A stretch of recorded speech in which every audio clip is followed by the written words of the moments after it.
You've probably had coffee today, maybe a beer this week. Both were once considered deadly enough to be banned. They're not the only ones. Chapter 1. Your coffee was once condemned as the drink of the devil.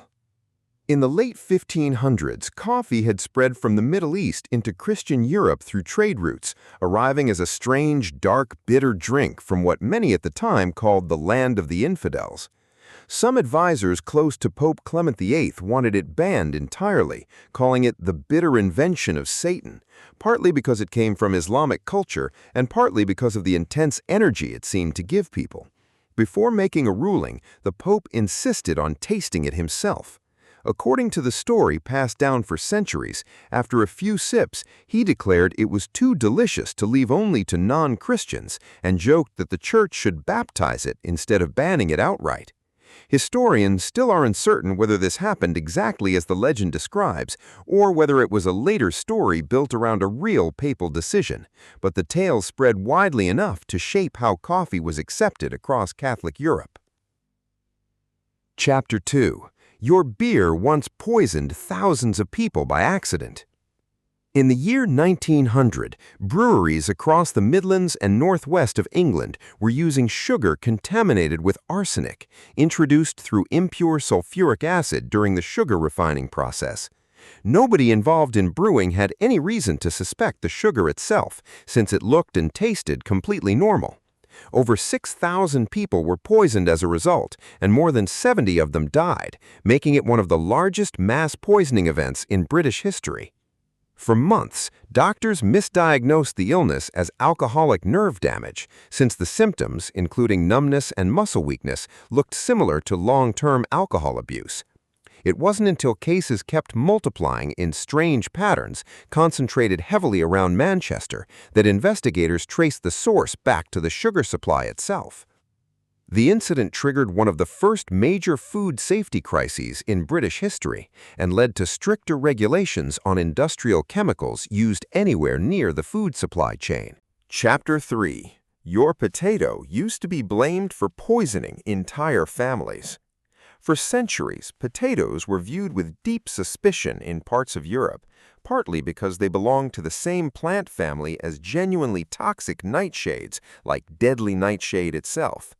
Some regions even banned potatoes outright, believing they caused leprosy or other diseases, simply because the tuber grew underground and looked unfamiliar to farmers used to grain crops. The fear wasn't entirely unfounded either.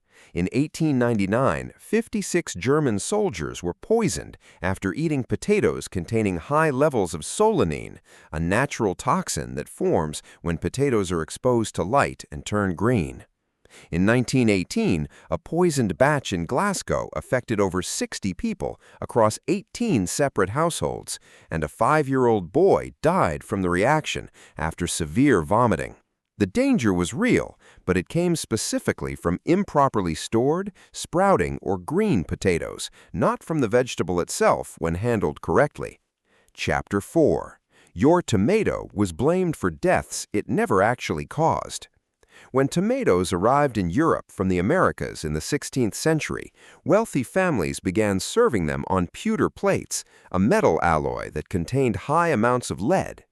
The tomato's natural acidity slowly leached lead out of the plates and into the food sitting on top of them, and people who fell ill afterward assumed the strange new fruit itself was poisonous rather than the dinnerware.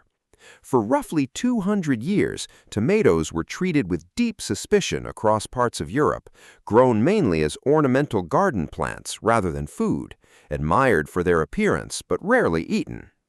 Poorer families, who typically used wooden or ceramic plates instead of pewter, never experienced the same reactions, though nobody understood why at the time. The real danger had nothing to do with the fruit itself and everything to do with what it happened to be sitting on. Chapter 5. Your eggplant was once believed to cause insanity. In parts of Renaissance Italy, eggplant was nicknamed mala insana, meaning unhealthy or maddening apple, based on a widespread belief that eating it could trigger fever, seizures, or even outright madness in the people who consumed it. The fear came partly from its place in the nightshade family alongside genuinely toxic plants like belladonna, and partly simply from unfamiliarity with a vegetable that had only recently arrived in Europe from Asia and the Middle East along trade routes. Some physicians of the era even warned patients against eating it at all, prescribing it only in extremely small, carefully controlled amounts if it had to be eaten. It took centuries of cooking traditions developing across the Mediterranean, particularly in southern Italy and Sicily, before eggplant was fully trusted as an everyday food rather than a dangerous curiosity best avoided.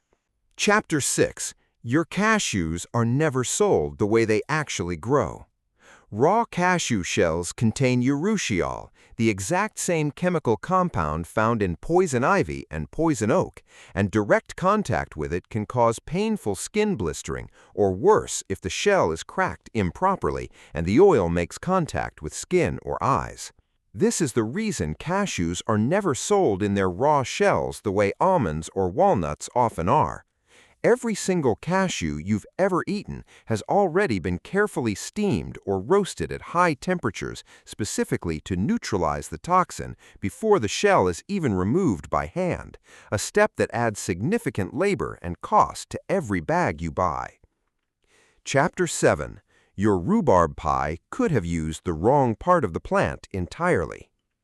While the stalks of rhubarb are perfectly safe and commonly used in pies, jams, and sauces, the leaves contain high concentrations of oxalic acid, a compound that can cause kidney damage, seizures, or worse if eaten in large enough amounts.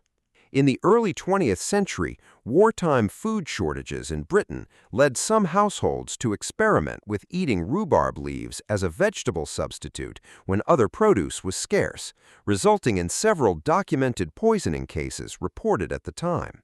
The lesson spread quickly enough through public health warnings that rhubarb leaves are still instinctively discarded by home cooks today, even by people who have no idea why. 7 foods, 7 forgotten poison scares, each one rooted in something real, even when the fear ended up being aimed at the wrong culprit. And every single one of them is sitting in a kitchen somewhere right now, completely harmless. If this kind of stuff messes with your head, that's exactly what Curio Sketch is about. Subscribe if you want more of it, and drop a comment with the next thing you want explained.